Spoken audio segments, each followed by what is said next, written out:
nalela yo koleka chole manzeku nalela yo koleka chole manzeku nalela yo koleka mama Charlotte pigeon nalela yo koleka mwana mama nalela yo koleka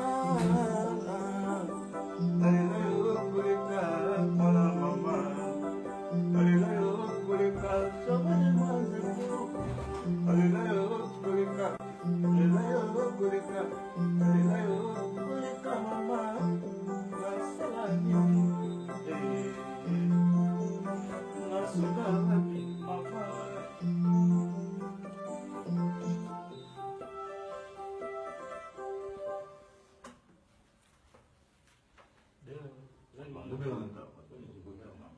Babi kaka ndenge ezalaka vraiment en direct de répétition.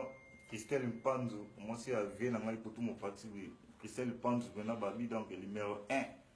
Hein, numéro 1, il y avait pour tout mon parti. Christelle Mpanzu, maman la Christelle.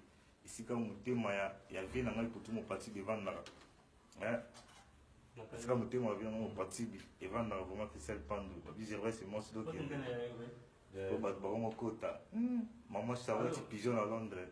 Maman Charlotte Pigeon à Londres. Serre n'a pas propre. Serre n'a pas propre. Vous avez des bonnes poteaux vraiment net à Londres. On est là bien. N'inga serre n'a pas propre. On a quatre à Londres. On a quoi. Maman Charlotte Pigeon. Hein? Émission Pessatam aussi Pessatam. Et Ibrahim Nzambé à Nyoso. On a quatre à Londres. On a serre n'a pas Brigitte. Passe à Londres. Chantal moi c'est Canada de Belgique. Et on a mon serre dans Brigitte à Londres. On a maman Charlotte Pigeon dans la côte à Londres. Donc, la minute de tout les la grande année à répétition quoi. Viens dans ma mère quoi pour. Et puis ma soeur. Bon, quand il m'a commis quoi. Nous t'as gagné ça moi. N'a mon oncle la vérité. Ça veut dire c'est pour moi de se poser en direct quoi.